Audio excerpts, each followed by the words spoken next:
இன்னைக்கு உலக பொருளாதாரத்துல ஒரு மிகப்பெரிய சம்பவம் நடந்திருக்கு. இந்த சம்பவத்தை அமெரிக்காவோ அல்லது யூகேவோ செய்யல. இதை செஞ்சது இந்தியா, சீனா, ரஷ்யா இருக்கிற பிரிக்ஸ் அமைப்பு தான். இப்போ 2026 ஜனவரி மாசம் இந்த பிரிக்ஸ் நாடுகள் தங்களோட புதிய டிஜிட்டல் கரன்சியான யூனிட்டை ஒபிஷியலா லான்ச் பண்ணிட்டாங்க. இது ஏதோ சாதாரணமான ஒரு ஆன்லைன் பேமெண்ட் சிஸ்டம் நீங்க நினைச்சீங்கன்னா அது தவறான விஷயம். இனிமே இந்த நாடுகள் தங்களுக்கான வியாபாரம் பண்ணிக்க டாலரை எதிர்பார்க்க வேண்டிய அவசியம் இல்லை. இதனை லான்ச் பண்ணியது மூலம் டாலரை எதிர்பார்த்து கொண்டிருக்க வேண்டிய அவசியம் இவர்களுக்கு இல்லை. டாலர் ஆட்சிக்கு செக் வைக்கிறதுக்காகவே இந்த ஒரு பெரிய பிளானை இவர்கள் போட்டிருக்கிறார்கள் என்று சொல்லப்படுகின்றது. இதை பற்றி தான் இந்த வீடியோவில் நாங்கள் தெளிவாக பார்க்க போகிறோம். வீடியோக்குள்ளே போகிறதுக்கு முன்னே நம்ம சேனலை சப்ஸ்கிரைப் பண்ணி பக்கத்துக்கு பெல் ஐக்கானை கிளிக் பண்ணி வைங்க. அப்போ தான் நான் போடக்கூடிய வீடியோஸை நீங்கள் உடனுக்குடன் பார்க்க முடியும். வாங்கப்போ வீடியோக்குள்ளே போகலாம். முதல்ல டாலர் எப்படி இவ்வளவு பவர்ஃபுல்லா மாறிச்சது என்பதை சுருக்கமா பார்ப்போம். 1944 பிரிட்டன் வூட்ஸ் அப்படிங்கிற ஒரு ஒப்பந்தம் போட்டாங்க. அப்போ உலக நாடுகள் எல்லாமே ஒன்றா சேர்ந்து நம்ம எல்லாரும் தங்கத்துக்கு பதிலாக டாலரை மெயின் கரன்சியா வச்சுக்கலாம் என்ற ஒரு முடிவை எடுத்தார்கள். ஏனென்றால் அப்போ அமெரிக்கா கிட்ட தான் இந்த உலகத்திலேயே முக்காவாசி தங்கம் இருந்துச்சு.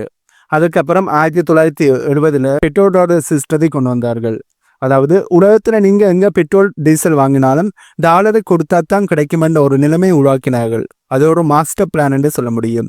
ஏனென்றால் 1944 பிரிட்டன் வூட்ஸ் அப்படிங்கிற ஒப்பந்தம் போடப்பட்டதால அமெரிக்காவோட டாலரை அனைத்து நாடுகளும் பயன்படுத்த ஆரம்பித்தார்கள். பட் ஒரு காலகட்டம் முடிய அமெரிக்காவோட டாலர் பயன்படுத்துவதை நாங்கள் பயன்படுத்தணுமா என்று உலக நாடுகள் யோசிக்கும் போதுதான் இந்த பெட்ரோல் டாலர் முறையை அமெரிக்கா உள்ள கொண்டு வந்தாங்க.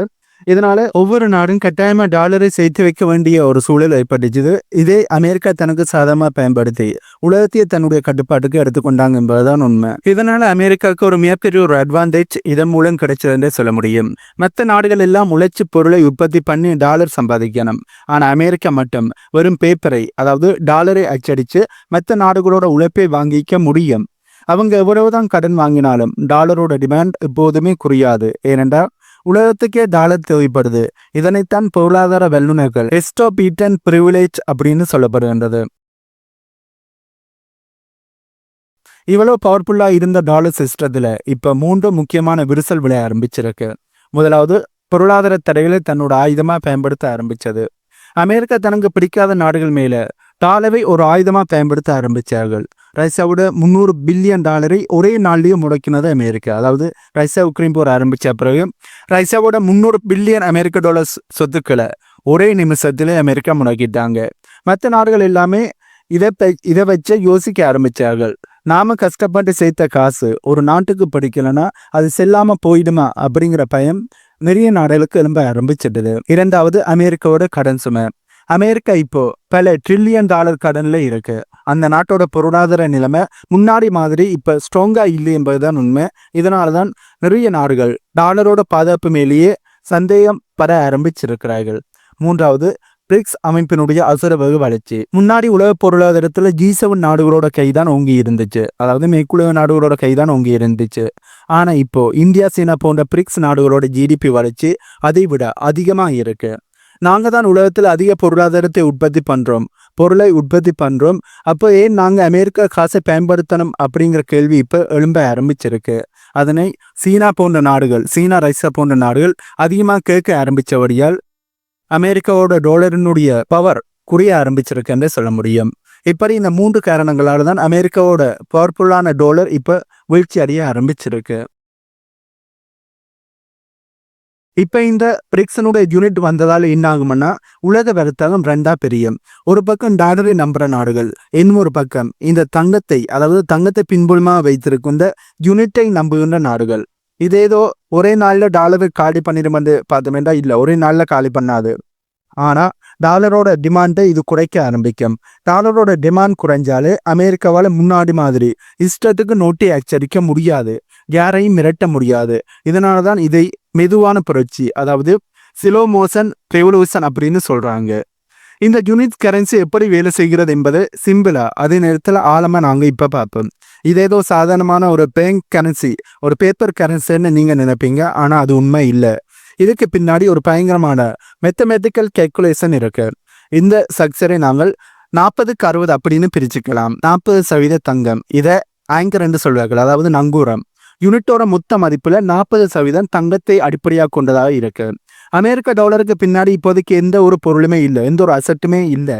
ஆனா யூனிட்டுக்கு பின்னாடி தங்கம் இருக்குன்னு சொல்லும்போது உலக நாடுகளுக்கு ஒரு பெரிய நம்பிக்கை வரும். நாளைக்கு பொருளாதாரத்தில் ஏதானும் பிரச்சனை வந்தா, உலக பொருளாதாரத்துல மிகப்பெரிய ஒரு பிரச்சனை வந்தா கூட இந்த 40% தங்கம் அந்த கரன்சியோட மதிப்பை அகலப்பாதாரத்துக்கு போகாம தாங்கி பிடிக்கும். இதுதான் இந்த நாணயத்தோட ஆங்கர் பாயிண்ட், அதாவது நங்கூரமா செய்யப்படுது. இந்த 40% தங்கம் தான் இந்த யூனிட் கரன்சியினுடைய நங்கூரமா செய்யப்படுது. அதுக்கான நம்பிக்கையை கொடுக்குதுன்னு சொல்ல முடியும். மீதி இருக்கிற 60% பிரிக்ஸ் கூட்டமைப்புல இருக்கிற நாடுகளோட சொந்த நாணயங்களை வச்சு கணக்கிடப்படுது. இதுல இந்தியாவினுடைய ரூபாய், சீனாவினுடைய யுவான், ரஷ்யாவினுடைய ரூபிள், பிரேசிலினுடைய ரியால் போன்ற நாணயங்கள் ஒரு குறிப்பிட்ட விகிதத்துல கலந்திருக்கு. உதாரணத்துக்கு சீனாவோட பொருளாதாரம் பெருசுன்னா அவங்களோட கரன்சியோட பங்கு கொஞ்சம் அதிகமா இருக்கு. இந்தியாவோட வளர்ச்சி வேகமா இருந்தா இந்தியாவினுடைய ரூபாயோட பங்கு முக்கியத்துவம் பெறும். இப்படித்தான் இதனை அமைத்திருக்கிறார்கள். 40% தங்கம், மீதி இருக்கிற 60% அந்த பிரிக்ஸ்ல மெம்பராகி இருக்கிற நாடுகளோட ஊனான கரன்சி. இதனால இந்த யூனிட் என்ற தாள், அதாவது யூனிட் என்ற நாணயம், யூனிட் என்ற கரன்சி ரொம்ப பவர்ஃபுல்லா இருக்கும். இதன் மேல உலக நாடுகள் நம்பிக்கையை ஈஸியாக ரொம்ப ஸ்ட்ராங்காக வைப்பார்கள். அமெரிக்காவோட டாலருக்கு பின்னாடி தங்கம் இல்லை, பெட்ரோலும் இல்லை. இப்ப அது ஒரு வெத்து காகிதமாக இருக்கு. அமெரிக்கா தங்களோட பவரை வச்சுதான் இந்த காகிதத்தை அதிகமாக அச்சடிச்சு உலக நாடுகளை பயன்படுத்த வைக்கிறார்கள். இதனால இந்த நாணயத்தின் மீது உலக நாடுகளுக்கு நம்பிக்கை குறைவாக இருக்கு என்பதுதான் உண்மை. இப்ப நாங்க இந்த மெக்கானிசம் எப்படி வேலை செய்யுது என்பதை தெளிவா பார்ப்போம். நீங்க நினைக்கிற மாதிரி இது நம்ம பாக்கெட்டில் இருக்கிற சில்லறை காசு மாதிரி இல்லை. இது ஒரு டிஜிட்டல் கரன்சி. இப்ப இந்தியா ரஷ்யா கிட்ட இந்த எண்ணெய் வாங்கணும்னா முதல்ல இந்தியா ரூபாயை டாலருக்கு மாற்றி அப்புறம் அந்த டாலரை ரஷ்யாக்கு அனுப்பணும். ரஷ்யா அதை வாங்கி மறுபடியும் அவங்க ஊர் காசா மாற்றணும். இதுல டாலருக்கு அந்த கமிஷன் வேற கொடுக்கணும். அதாவது 2 நாடுகளுமே அமெரிக்காவுக்கு டாலருக்கான கமிஷனை கொடுக்கணும். ஆனா இனிமே நேரடியா யூனிட் மூலமா கணக்கே முடிச்சுக்கலாம். இதற்கு நடுவுல அமெரிக்காவோ இல்ல டாலரோ வரவே வராது. இதனால அந்த டாலர் டோல்கேட் வேலையே செய்யாது. இங்க அதுக்கான வேலையே இல்லை என்றே சொல்ல முடியும். இப்ப இந்த யூனிட் மெக்கானிசம் மூலம், அதாவது இந்த யூனிட் கரன்சி மூலம் ரஷ்யாட்ட இருந்த சீனா கச்சானைகளை வாங்க முடியும். அதுக்கு நேரடியாக பணத்தை கொடுக்க முடியும். அமெரிக்காவுக்கு டாலருக்கான இதை கொடுக்க தேவையில்லை. ஏன்னா இதுல டாலர் ஒரு பிளே பண்ணாது. டாலரை இவர்கள் ஒதுக்கி வச்சுட்டார்கள். இந்த யூனிட் மூலமா இருக்கும். இதற்கான கமிஷனை கொடுக்க வேண்டிய தேவையானது இல்லை. இது இந்த 2 நாடுகளுக்கு மட்டும் இல்லாம இந்த யூனிட்டை பயன்படுத்துகின்ற நாடுகளுக்கு கிடைச்ச ஒரு மிகப்பெரிய ஒரு வரப்பிரசாதமா பார்க்கப்படுது. அமெரிக்காவோட டாலரை பயன்படுத்தினால் அமெரிக்காவுக்கு கமிஷன் கொடுக்கணும். ஆனா இந்த யூனிட்டை பயன்படுத்தினால் யாருக்கும் கமிஷன் கொடுக்க வேண்டிய அவசியம் இல்லை. சரி, இப்ப நாங்க இந்த கரன்சியை சீல்டு மாதிரி, அதாவது ஒரு பாதுகாப்பு மாதிரி செய்யப்படுது என்பதை பார்க்கலாம். இப்போ இருக்கிற ஸ்விஃப்ட் பேங்கிங் சிஸ்டம் அமெரிக்காவோட கட்டுப்பாட்டுல இருக்கு. அவங்க நினைச்சா எந்த நாட்டையும் அந்த நெட்வொர்க்கில் இருந்து தூக்கிடலாம்.